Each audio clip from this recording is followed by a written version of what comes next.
ஓம் நமோ நாராயணாய. நாம் இன்றைக்கி இந்த பதிவில் பார்க்க போகிறது என்ன அப்படின்னா, திருப்பல்லாண்டு பாசுரம் வந்த கதை. அதாவது பெரியாழ்வார் திருப்பல்லாண்டு பாசுரம் பாடுறார் இல்லைங்களா, அது எப்படி வந்துச்சு அப்படின்னு சொல்லி நம்ம இந்த பதிவில் பார்ப்போம்.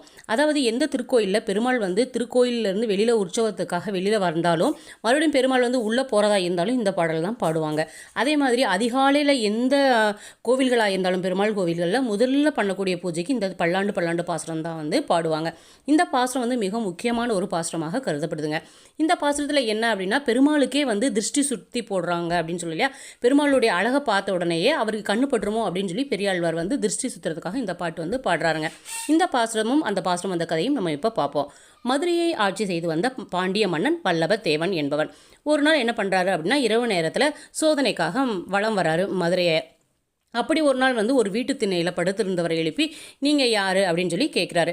நான் ஒரு அந்தணன், காசி யாத்திரைக்கு போயிட்டு வந்தேன் அப்படின்னு சொல்லி சொல்கிறாரு. அப்படியா, ஏதாவது ஒரு நல்ல வார்த்தை நாள் சொல்லுங்கள் அப்படின்னு சொல்லி அந்த அரசர் கேட்குறாரு. அதற்கு அந்த அந்தணர் என்ன சொல்கிறாருன்னா, ஒரு சமஸ்கிருத ஸ்லோகம் ஒன்று சொல்கிறாரு. அந்த ஸ்லோகத்தினுடைய பொருள் என்ன அப்படின்னா, மழைக்காலத்துக்கு தேவையானதை மற்ற 8 மாதங்களில் முயற்சி செய்து சேமித்து வைத்து கொள்ள வேண்டும். இரவுக்கு தேவையானதை பகலில் முயற்சி செய்து சேமிக்க வேண்டும். வயது முதிர்ந்த பருவத்திலேயே அதுக்கு இளமை காலத்திலேயே முயற்சி செய்து வைக்கணும். வயது முதிர்ந்துருச்சு இல்லைங்களா, அப்போ அதுக்கு என்ன தேவையோ அதை இப்போ இளமையிலேயே நம்ம சேமித்து வைக்கணும். பரலோகத்திற்கு இந்த ஜென்மத்திலேயே முயற்சி செய்ய வேண்டும் அப்படின்னு சொல்லி சொல்கிறாரு. அப்படின்னு சொல்கிறவனே அவருக்கு ஒன்றும் புரியலை.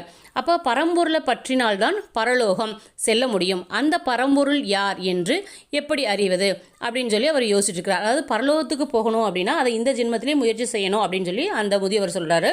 அப்போ பரலோகம் எங்கே இருக்குது அப்படின்னு சொல்லி இவர் கண்டறியணும். அப்போ என்ன பண்ணுறது அப்படின்னு சொல்லி ஒரு குழப்பத்தோடையே அவர் அரண்மனைக்கு வராருங்க.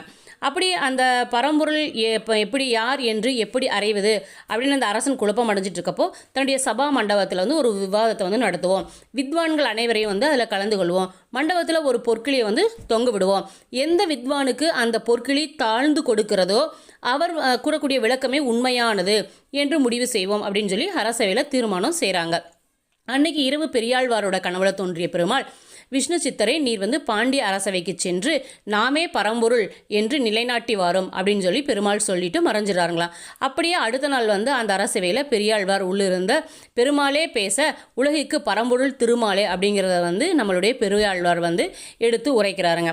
அதாவது நிறைய வகையான பாசுரங்கள், நிறைய வகையான புராணங்கள் எல்லாத்தையும் எடுத்து அதில் இருக்கக்கூடிய உதாரணத்தை கூறி நம்மளுடைய பெருமாள் தான் பரம்பொருள் அப்படின்னு சொல்லி அவருக்கு உணர்த்துறாரு. அப்படி உணர்த்த உடனே அவருக்கு மேலே கட்டி வச்சிருந்த அந்த பொற்கிளி என்ன தானாகவே தாழ்ந்து உடஞ்சு அப்படி சிதறி விழுக ஆரம்பிச்சிருச்சுங்களாம். அப்போ பொற்கிளி தாழ்ந்ததுனால பரம்பொருள் யார் அப்படின்னா பெருமாள் தான் அப்படின்னு சொல்கிறத எல்லாரும் நம்பினாங்களாம். அவர் நம்பின உடனே இந்த திருக்காட்சியை பார்க்கறதுக்காக வைகுந்தத்திலிருந்து பெருமாளே எல்லாத்துக்கும் காட்சி கொடுத்தாராம். அப்படி காட்சி கொடுத்த உடனே அவருடைய திருமேனி தேஜஸ் மிக அழகாகவும் அற்புதமாகவும் காட்சி கொடுத்தாராம் பெருமாள். அதை பார்த்த உடனே நம்மளுடைய பெரியாழ்வார் என்ன பண்ணிட்டார், ஐயோ பெருமாள் இவ்வளோ அழகாக காட்சி தராரு, எல்லாரும் பார்த்து இவரை கண்ணு பட்டுருமே, அப்போ அவருக்கு திருஷ்டி சுத்தி போடணுமே அப்படின்னு சொல்லிட்டு இந்த திருக்காப்பு அப்படிங்கிற இந்த பாடலை அவர் பல்லாண்டு பல்லாண்டு பல்லாயிரத்தாண்டு பலகோடி நூறாயிரம் மல்லாண்ட திண்டோள் மணிவண்ணா உன் சேவடி செவ்வி திருக்காப்பு என்று காப்பிடும்படியாக நம்முடைய பெருமாளுக்கே மங்களாசாசனம் செஞ்சிருக்கிறாருங்க.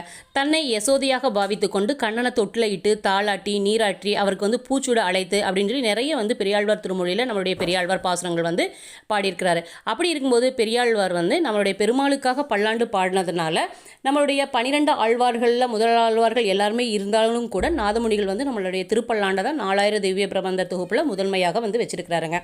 பெரியாழ்வார் பெருமாளுக்கே மாமனாராக இருக்கிறாரு. அதாவது நம்மளுடைய ஆண்டாள் அம்மாவை ரெங்கமனாருக்கு கல்யாணம் பண்ணி கொடுத்ததுனால பெரியாழ்வார் அவர் மாமனாராக ஆகக்கூடிய ஒரு சிறப்பை வச்சிருக்கிறாரு. அப்போ மாமனார் மருமகனுக்கு பல்லாண்டு பாடலாம்.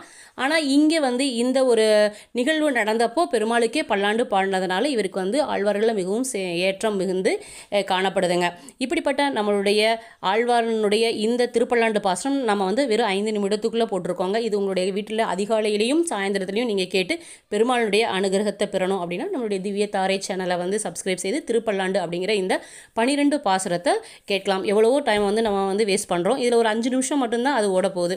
இந்த திருப்பல்லாண்டு பாசுரங்கள் உங்கள் வீடுகளில் ஒலிக்கும் பொழுது நம்மளுடைய பெருமாளே உங்களுக்கு காட்சி தருவார் அப்படிங்கிறது எங்களுடைய ஐதீகமாக கருதப்படுகிறதுங்க. ஓம் நமோ நாராயணாய.